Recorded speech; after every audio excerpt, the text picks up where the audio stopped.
महाराज, महाराज। अब क्या हो गया? तुम लोग रो क्यों रहे हो?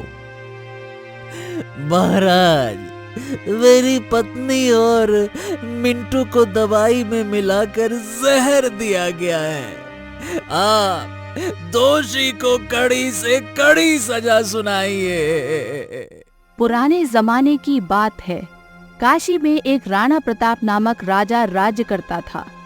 एक बार गांव में अकाल पड़ गया। लोग भूख प्यास से मरने लगे। राजा अपनी प्रजा को ऐसे देखकर बहुत दुखी हुआ। उसने गांव के लोगों की बहुत सहायता की। उसकी एक पुत्री थी, परंतु वो पुत्री बहुत ही घमंडी थी। राजा जब भी गांव वालों की मदद करता था तो राजकुमारी को बहुत बुरा लगता था।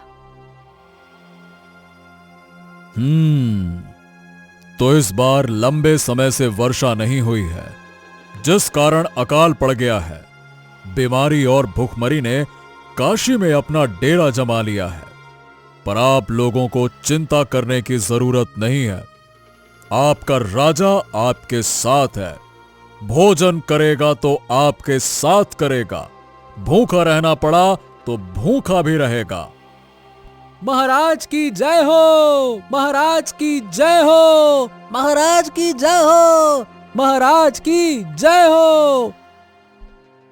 ऐसे ही दिन बीतने लगे, पर अचानक महल में सब लोगों ने आना बंद कर दिया, जिससे राजा को शक हुआ। उन्होंने राजकुमारी वृंदा को बुलाया। अब राजकुमारी, कई दिन से महल में एक भी आदमी नहीं आया। गांव के लोग ठीक तो है ना? हमें कुछ सही लग नहीं रहा है। पिताजी, ऐसा कुछ नहीं है। जो भी गांव का आदमी महल आता है, आप उसको इतना राशन दे देते हैं जिससे उसका कई दिन का खाना आराम से बन जाए। बस इसलिए लोग नहीं आ रहे। राजकुमारी वृंदा, एक काम करो, तुम आज वेश बदलकर महल से बाहर जाना और जो मजबूर लोग हैं उनके दुख सुनकर उनकी सहायता करना। पर पिताजी, इतने दान तो आप करते हो, फिर क्या आवश्यकता है घर घर जाने की? जिसकी जो समस्या होगी वह स्वयं महल लेके आ जाएगा। राजकुमारी वृंदा, कुछ लोग हैं गांव में जो लाज शर्म के कारण अपना दुख किसी के साथ नहीं बांटते। ऐसे लोगों की भी सहायता करना, ये भी तो हमारा कर्तव्य ही है ना? राजकुमारी वृंदा अपनी पालकी में बैठकर गांव में निकल जाती हैं।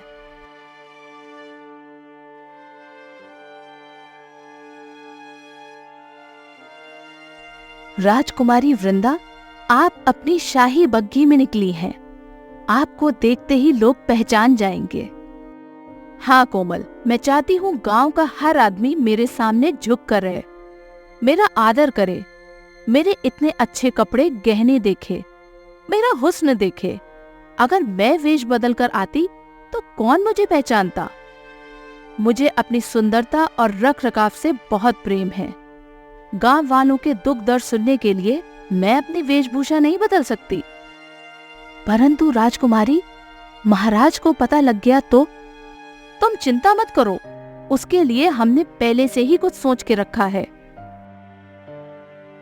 हाँ, देखो देखो, राजकुमारी वृंदा आ रही हैं। हाँ हाँ, ये तो राजकुमारी वृंदा की बग्घी है। राजकुमारी वृंदा बग्घी से बाहर आई। सब लोग उनके चारों तरफ खड़े हो गए और झुककर प्रणाम करने लगे। आप लोगों की जो भी समस्या है वो मुझे बताओ, मैं आपकी सहायता करने के लिए ही आई हूँ। राजकुमारी, मेरा नाम मोहनलाल है। मैं कई बार महल में जा चुका हूँ, पर आपका सैनिक अंदर ही नहीं जाने देता।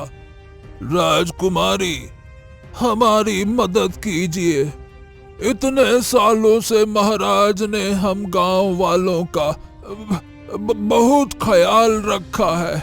महाराज बहुत अच्छे हैं, परंतु कुछ दिन से अब हम गांव वाले राजा से मिल ही नहीं पा रहे हैं।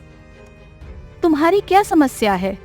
हम खुद पिताजी के सामने आपकी बात रखेंगे।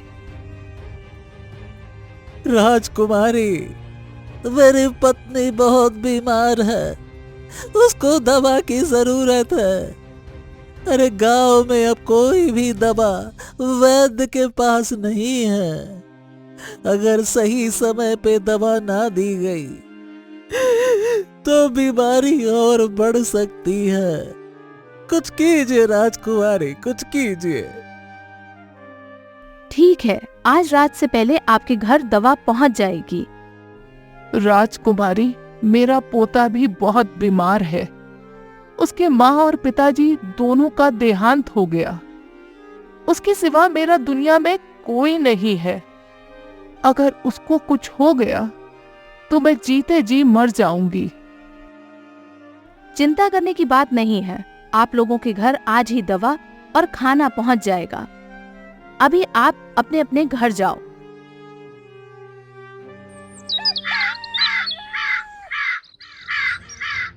अगले दिन राजकुमारी ने कोमल को कुछ दवाई दी। कोमल, ये दवाई तुम उस बूढ़ी औरत और मोहनलाल के घर दे आओ। क्या बात है राजकुमारी, लोगों की पीड़ा देखकर आपका हृदय बदल गया क्या? कोमल, इंसान ही तो आखिर इंसान के काम आता है। अब जल्दी से ये दवा दे के आओ। पिताजी को इस बारे में पता नहीं लगना चाहिए। कोमल दवाई की वो थैली लेकर मोहनलाल और उस बूढ़ी औरत के घर की तरफ चल दी। बूढ़ी औरत ने दवाई देखी तो खुश हो गई। राजकुमारी वृंदा बिल्कुल अपने पिता पर गई है। भगवान उनको लंबी जिंदगी दे। बूढ़ी औरत ने वो दवाई अपने पोते को खिला दी और उसका पोता दवा खाकर गहरी नींद में सो गया। अगली सुबह हुई पर उसका पोता सोकर उठा ही नहीं। मिंटू, ओ मिंटू, सुबह हो गई है बेटा, अब तो उठ जा। राजकुमारी ने तेरे लिए स्वादिष्ट पकवान भेजे हैं। मैं तो गांव के एक एक घर में जाकर बोल आई हूँ। राजकुमारी वृंदा बहुत ही अच्छी राजकुमारी है। पूरे गांव वालों के मुंह पे बस राजकुमारी का ही नाम है। बूढ़ी औरत के बार बार जगाने के बाद भी जब मिंटू नहीं जगा तो बूढ़ी औरत मिंटू को गौर से देखने लगी। हे भगवान, ये मिंटू का चेहरा नीला क्यों पड़ा हुआ है? तभी मोहनलाल वहाँ आता है। काकी, अरे काकी, गजब हो गया। कल जो राजकुमारी ने दवा भेजी थी उसको खाकर मेरी पत्नी मर गई।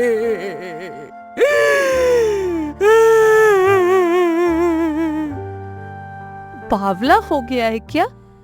दवा से भी कोई मरता होगा भला? वो गहरी नींद में सोई होगी। मिंटू भी बहुत गहरी नींद में सो रहा है। काकी, मिंटू सो नहीं रहा, ये भी मर गया है। अरे राजकुमारी ने जो दवा भेजी थी वो दवा नहीं, जहर भेजकर मिंटू और मेरी पत्नी को मार डाला। देखो तो सही। अरे मेरे प्यारे, मेरे भोले राज दुलारे मिंटू का चेहरा भी नीला पड़ गया और मेरी पत्नी का भी। मैं तो बर्बाद हो गया। मेरा इस दुनिया में अब कोई नहीं रहा। मेरे छोटे छोटे बच्चों को अब कौन संभालेगा? मोहनलाल, महल चल, मुझे मिलना है राजकुमारी वृंदा से। दोनों ही घर के बाहर आ गए और महल की तरफ चल दिए। महल के अंदर आकर राजा के सामने रोने लगे। महाराज, महाराज। अब क्या हो गया? तुम लोग रो क्यों रहे हो?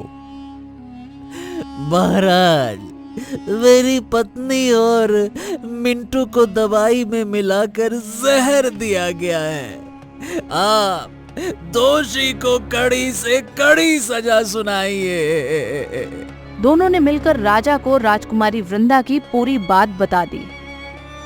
ठीक है, राजकुमारी वृंदा को पेश किया जाए। पिताजी, मैंने कुछ नहीं किया। ये गांव वाले झूठ बोल रहे हैं। मिंटू और मोहनलाल की पत्नी तो पहले ही मर चुकी थी।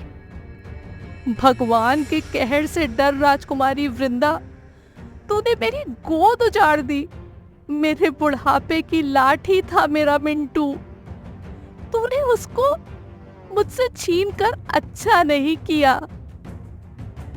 राजकुमारी, तुमने मिंटू और मोहनलाल की पत्नी को जहर क्यों दिया? आए दिन ये बुढ़िया महल के चक्कर लगाती थी। इसके पैर पे लगी कीचड़ से महल गंदा हो जाता था। अब मिंटू मर गया तो बुढ़िया का आना जाना भी बंद हो जाएगा। तुम एक राजकुमारी होकर अपनी ही प्रजा की जान कैसे ले सकती हो? माफ कीजिए पिताजी, मैं अपने महल में गंदगी नहीं सह पाई और क्रोध में मुझसे ये हो गया। राजकुमारी वृंदा, मैं तुझे श्राप देती हूँ। तुम कोढ़ की बीमारी से मरोगी।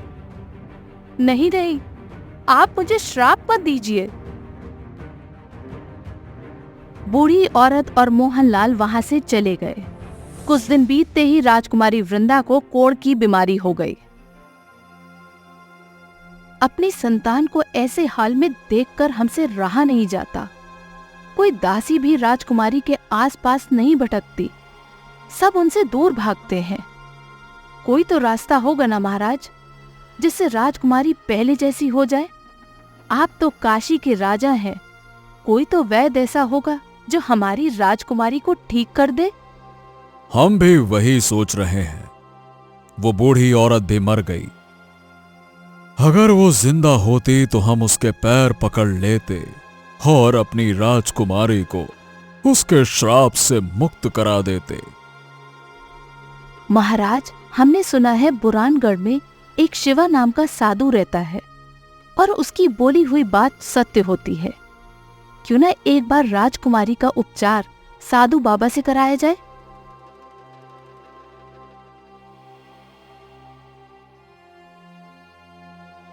ये तो एक श्राप है, मैं इसमें कुछ नहीं कर सकता। ऐसे ना बोलिए साधु बाबा, कोई तो उपाय होगा ना। साधु बाबा गहरे ध्यान में चले गए और मंत्र पढ़ने लगे। कुछ देर बाद उन्होंने आंखें खोली और राजकुमारी वृंदा को डर कर देखने लगे। क्या हुआ बाबा? उपाय तो मिल गया, परंतु राजकुमारी वो कर नहीं पाएंगी। साधु बाबा, आप उपाय बताओ, राजकुमारी वृंदा सब कर लेगी।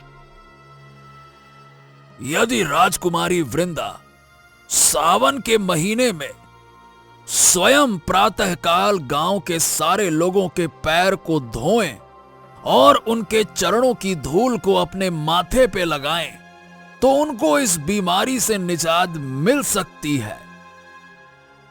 साधु बाबा, हमारी बेटी एक राजकुमारी है, वो लोगों के पैरों को कैसे धो सकती है? ठीक है, तो वापस काशी लौट जाओ। जाओ। पिताजी, मेरे पैर और हाथ गलने लगे हैं। कोई मेरे आसपास नहीं भटकता। ऐसे में गांव के लोग के पैर मैं कैसे धो सकती हूँ? आप तो राजा हो ना, आपने अपनी प्रजा के लिए इतना सब किया। आप उनको एक बार बोलेंगे ना तो वो लोग फिर मुझसे घिन नहीं करेंगे। ये कोढ़ मेरे चेहरे को छुए उससे पहले मुझे अपना इलाज करना ही होगा।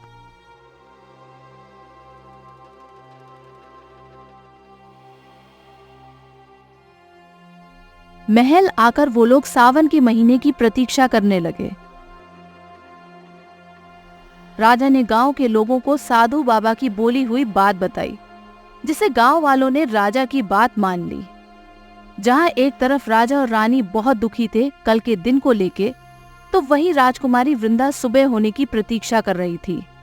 राजकुमारी सो रही थी। उसने सपना देखा।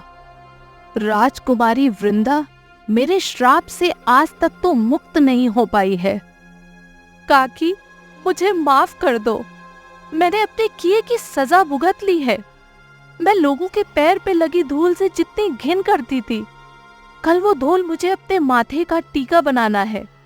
मेरे हाथ पैर गल चुके हैं।